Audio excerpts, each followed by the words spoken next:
everyone, and welcome to the pre-show for LegionCup Last Chance EU group selections. As you can see, we have a very nice graphic up on screen right now. Must have been made by a very talented artist, gotta say. I love the mise en place there. Beautiful to look at, isn't it? Unfortunately, we don't have 4 season finals champions. We have in the bottom left our good friend Oiltown, not on Platinum Heroes anymore. He's joined a different team that I can't remember. I think it's License to Kill, I believe is what it's called. Fiant, of course, in the bottom right. I shouldn't move my mouse, that's probably a good idea. Just gesture and direct. Of course, still an Alpha X. Our most recent season finals champion, beating Oiling 4-0 in the final, who can forget? Oiltown, of course, had a much closer finals, 4-3 against Shakur. In fact, I believe it was on 2000 Atmospheres that the final game was. I mentioned that a while back. And top right we have Mr. L. He's an admin of the circuit as well. Does some good work for us, of course. He won against, I want to say, Azura. Yeah, he did beat Azura in the final. He beat Magnath in the semi-final, I remember very well. Because Magnath was complaining that he prepared for the one match that he didn't get to play, something like that. I think that was against Azura. Could be slightly mistaken there. Anyway, because we did not have a 4th season finals champion, I did have to go with one of the regional finals champions, and I think Daniello is the perfect candidate for that. He is the #1 points earner in the entire circuit, has dominated the league for the entire year. Not on the Drunken Atlas anymore, unfortunately. He's on ex-Alien Esports, on a well, I say pro contract, semi-pro contract. Doing a lot of good work there. And, well, he's the most synonymous player with the Legion Cup circuits for this year. So, I thought it'd be perfect to put him up there. Anyway, it's been a year. It's been a pretty good year. A little rough in some places, especially recently. We've had some struggles, but we've dealt with them quite well. And the games have always been absolutely fantastic, and I'd love to thank every single one of the players for participating, and I hope you've had as much fun playing as we have adminning. So let's move on to some nice stats to have a look at as we wait for the group selections to start, which starts in 14 minutes, so I've got plenty of time. So here we are. I mean, you can just take it in. I know it's not the best design. I did this morning. We didn't have much time. It was a pretty hectic morning. Magnath was feeling pretty sick, so this is what we get, unfortunately. But it's still good. As you can see, 4,780 matches played across. I don't even remember what the number was, but it's like 11 partner tournaments. 53,311 circuit points awarded to over 100 different players. I didn't want to count the number of players there were. I could have, but it really wasn't worth it. Probably close to 150, honestly. 3 seasons, both for EU and NA. I need to get some water. I should have drunk some before this. Yeah, 3 seasons for EU and NA, 3 season finals. $1,631.86 in prizes awarded to players across the entire circuit. 7 unique champions in season finals and regional finals.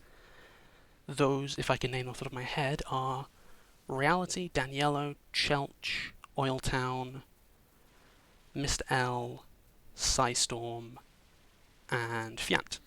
There you go, all 7. Yeah, I'm sure you've noticed that one down at the bottom.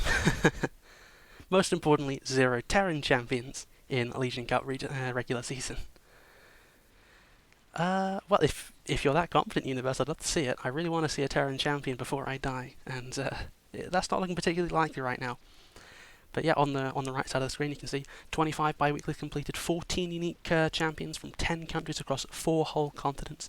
Big thanks there to Magnath and Universe, who added in 2 of the continents in total. Would look quite bad if it was just North America and Europe. No South American champion in the bi-weekly yet. Quite strange if you ask me, but I guess I didn't play in it. Not a great time for them. $677.36 in prizes awarded. That is just from bi-weeklies. I was surprised as well. It's a ridiculous amount. I should have won some of those, honestly. But I always had to bloody play in them. sorry, admin them even. And of course 2012 games played across bi-weeklies and LegionCup Masters Cup. So if you compare that to the total number of games played, it's quite a lot from just LegionCup Masters and bi-weeklies. Anyway, let's have a quick look. I can't remember what I ordered this in. I think it's bi-weekly statistics, something like that. Yeah, bi-weekly victories, so a little bit one-sided here. It's not incomplete, Denny. If it's missing any replays, that's because they've only just finished. Group B EU. Let me have a look. No, it's not. One of those last games was a forfeit. Anyway, so as you can see, Fiat, 8 victories. No surprise there, we all know how many he's won. Azura, 3 actually. Quite impressive. Also, if you have any questions, please direct them to Magnath, because I am a tad busy. Got 10 minutes to go through a few slides. And then I couldn't put all the people who won a single tournament in, because there's just too many and it wouldn't fit on this graph, so that's going to be the same for the second place players as well. But, you know, good summation of who's done what this year. And again, you can see Daniela with 6 second places. So, I would say always the bridesmaid, never the bride, but he's certainly won plenty of regular seasons, so I think that matters a little bit more. He turns it on when it counts, that's for sure.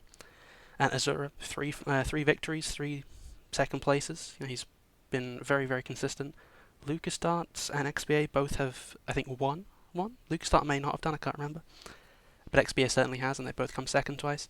And then again, the list of the list of like single second places are too long to count.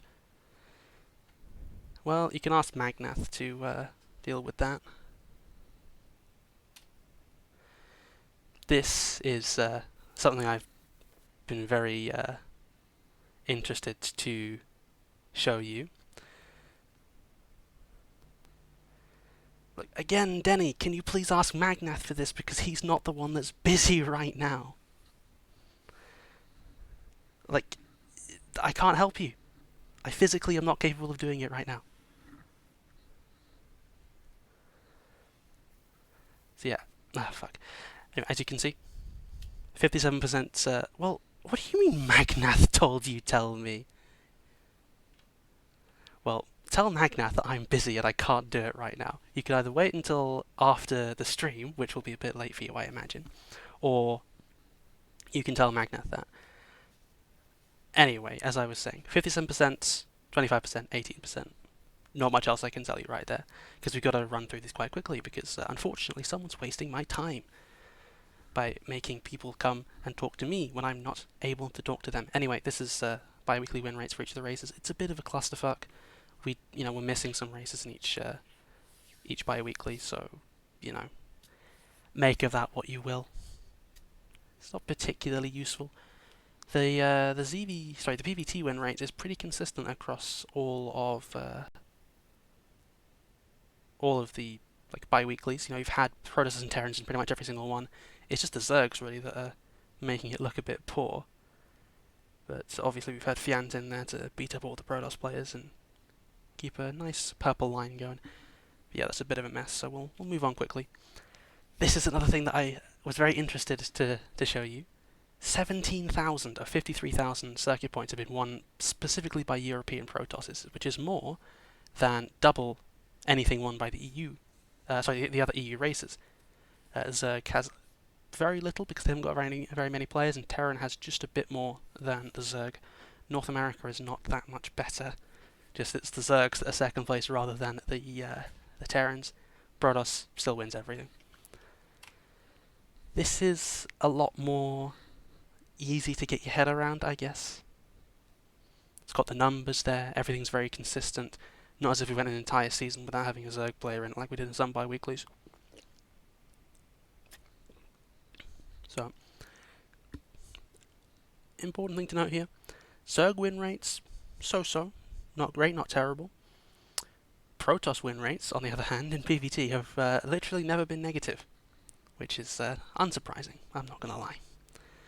We've got so many good Protoss players across both regions, how are the Terran players able to compete? It's just not fair. Meanwhile, this is another personal favourite of mine. So it started off very close between North America and EU. then just kind of fell to pieces. And in the most recent season final, summer, it was really quite a disparity between the two regions. My god, Magnath. I can't do everything at once, man. I've been doing everything at once all day. Yeah, moving swiftly along. Here we are. This is the really important thing, right here. So, NA would be higher if it weren't for Chocolate, but it is for Chocolate. He's in there, so facts are facts. Anyway, as I was saying, current top 14. These are the people who are really in the hunt for the for the yearly finals at the end of the year. Obviously, people like Daniello, Oiltown, they are pretty much guaranteed. Well, Oiltown is guaranteed. He won in season finals, as did Mr. L and not Oiltown, sorry, and Fiant. Good Zerg players, mix them up, easily done. Interesting to note is that EU players, the top 4 of EU are the top 4 of the world, which I was kind of surprised by when I tallied these up, but I guess if they do so well in bi-weeklies, because they are kind of EU favoured despite our best efforts, and obviously season finals are big victories for EU players, especially the most recent one in summer. So anyone below this 14th place line, they can still win, but they are in the danger zone. They need to definitely be in the tournaments, Last Chance EU and NA, or maybe Berserker Master League if they're still in that, or Little Mac's tournament, Little Mac Master League. Though I think that's capped at 5k, so it's a little bit less, less available to the top players. Highborns, nothing much, just going through some slides, showing the people what's going on. If you scroll down a long way at the bottom of this EU table, you'll find me with 454 points that I worked super hard on this year. Maybe would have gone better if I hadn't banned myself from 2 tournaments, but bit of a moot point. Someone I think did really well compared to what I was expecting of them was actually Cognites. I think he's kind of kicked on a lot, and I think he's kind of sneakily got 931 points, which is a lot. It's a very large number. No. What are you on about? Even if I won this tournament, Bombs, I would not be able to take over from you. Oh, sorry, overtake you. You have that many more points than me. But yeah, as I was saying, anyone else that surprised me? Not really. I mean, I guess Kagemaru, but Kagemaru's got a very good tournament style. And he's actually not even played for such a long time, and he's still so high, which is impressive, if anything. And I think this is the last slide. Yeah, here we go. So 18,092 circuit points still out there to be won. This is the available tournaments that you can play in. If you're not already signed up to LMML or Little Mac Master League, Last Chance, or okay, I've missed out Berserker Master League in there. My apologies. But Berserker Master League is also there. But if you're not signed up to one of those 4 tournaments, it'll be very, very difficult for you to get into the yearly finals now. But still possible. What are you on about? I got to I got top 12 in the tournament. In fact, I did so well in MMCs that Magnath cut the points that get awarded for it in half, because I won 2 in a row, which I think is very unfair. But yeah. Anyway, European players can't earn points from Little Mac Master League, of course, and North Americans can't earn points from Berserker Master League. I don't think there are any North Americans in Berserker Master League, but there are a couple of Europeans in Little Mac Master League, including myself, of course. I was very sad to hear that I couldn't get points from that, because you get a season final seed if you come top 2, which I think is possible, but we'll see.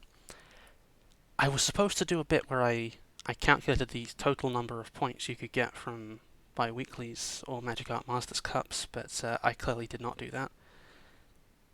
Been a bit of a hectic day, my apologies, but it's a lot. There's 226 points up for grabs at each bi-weekly.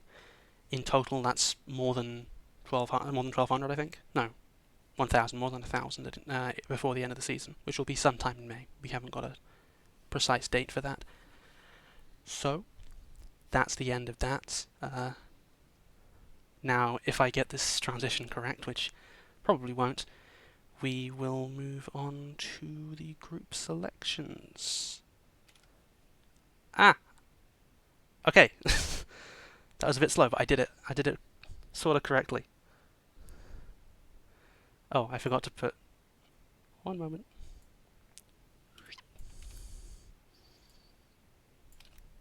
Good as new. There we go. So now...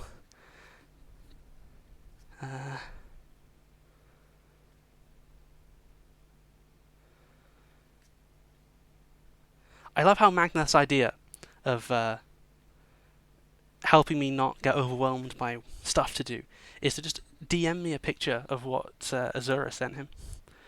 Anyway, we can now begin. I could try and do the intro. For fuck's sake.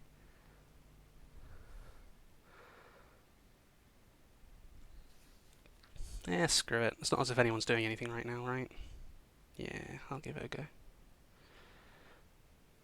Have I even started this? No, I haven't. This is how scuffed this is. Okay. Welcome to the LegionCup Last Chance EU group selections. 4 of the 16 players in the stage can secure themselves a place in the quarterfinals with 2 quick victories, while 4 more can make it straight to the playoffs. However, 8 will leave with nothing, as half our players will find themselves on the knockout stage by the end of Group Stage 2. They're competitors, but to get the groups they want, they'll have to work together. Let's meet the players, and that was way too fast, because I didn't rehearse this. You already know all about Challenge, Azura, Denny and Fian, so how about I tell you a little bit about some of the top performing players from the round of 24 instead. It's been one of the closest group stage 1s in LegionCup history, with just 12 games, make that 13, finishing 2-0. For reference, the average one over the year has been 18. First we have Mr. L, qualifying from Group A with a dominating 6-0 record, a rarity in this season, particularly where only 3 players have escaped the group stage without losing at least one series, one of which was by a walkover. Champion of the spring season finals, Mr. L bombed out of summer in quite calamitous fashion. He's already avoided such ignominy this season, but how far can he go? Second is Lucas Dart, one of the most consistent players in the circuit. He's the only player in Europe to have earned points from every single main and partnered event that has been held this year, though he's only managed to win one of them, and thus far has not been able to break into the top 8 of LegionCup Europe. Will this be the tournament he makes it happen? We can only hope that it is if we want to get our hands on